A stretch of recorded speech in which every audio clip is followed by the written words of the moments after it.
Hello बच्चों, let's read the question. Which term of the AP 20, 19 whole 1 by 4, 18 whole 1 by 2, 17 whole 3 by 4 its first negative term.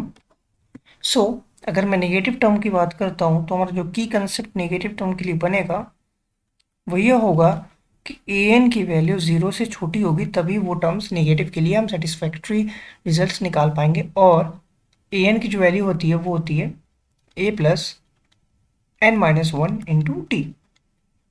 अब हम क्या करते हैं, इस क्वेश्चन में हमारे पास first term of the AP a 20 दिया गया है, सेकेंड टर्म A2 की वैल्यू दी गई है 19 whole 1 by 4, 19 whole 1 by 4. Therefore यहाँ से अगर मैं A2 निकालूँ सिंप्लीफाई करके, सो हमें क्या मिलेगा 77 बाई 4 मिलेगा. अगर मैं कॉमन डिफरेंस निकालूँ तो वो होता है A2 minus A1 that is 77 by 4 minus A1 that is 20. अगर मैं इसको फर्दर सिंप्लीफाई करता हूँ, दैट इज मैं एलसीएम लेता हूँ तो -80 होगा, दैट विल बिकम -3/4. ये मेरे पास डी की वैल्यू आ जाएगी. ये डी है, ये मेरे पास फर्स्ट टर्म है. अब मैं कंसेप्ट लगाता हूँ that is a n is equal to a plus n-1 into d का. तो हमें क्या मिलेगा, वॉट आई विल सॉल्व, हमें यहाँ पे बेसिकली लिखते हैं क्या, a n means first term 20 plus n-1 into d की वैल्यू -3/4 आ रही है. ये पूरी वैल्यू 0 से छोटी होनी चाहिए.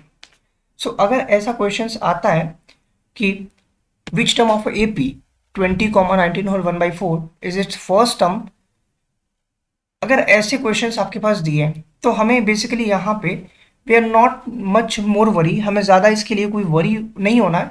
सिंपल हमें सिर्फ और सिर्फ इस वैल्यू में से n की वैल्यू निकालनी है.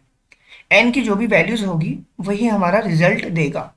तो अगर मैं इसको फर्दर सिंप्लीफाई करूं तो व्हाट आई विल गेट, इसको मैं सॉल्व करता हूं 20 प्लस 3/4 माइनस 3n/4. इस पूरे की वैल्यू 0 से छोटी है मेरे पास. अगर मैं इसको एलसीएम लेकर सॉल्व करता हूँ पूरे क्वेश्चंस को, तो लेट से ये 0 से छोटी होगी तो ये होगा 80 प्लस 3 माइनस 3n.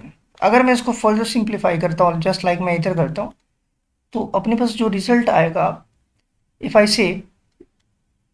से ये आया 83 माइनस 3n/4. इस पूरे की वैल्यू अगर मेरे पास 0 से बेसिकली छोटी वैल्यू दी गई है, तो इस पर्टिकुलर चीज़ में व्हाट आई विल डू, मैं बेसिकली क्या करूँगा, मैं इस क्वेश्चन को सिंप्लीफाई कर लूँगा. That is simplification just like क्या, 4 से अगर मैं दोनों तरफ डिवाइड करता हूँ तो बनेगा क्या, 83 माइनस 3n की वैल्यू भी 0 से छोटी होगी.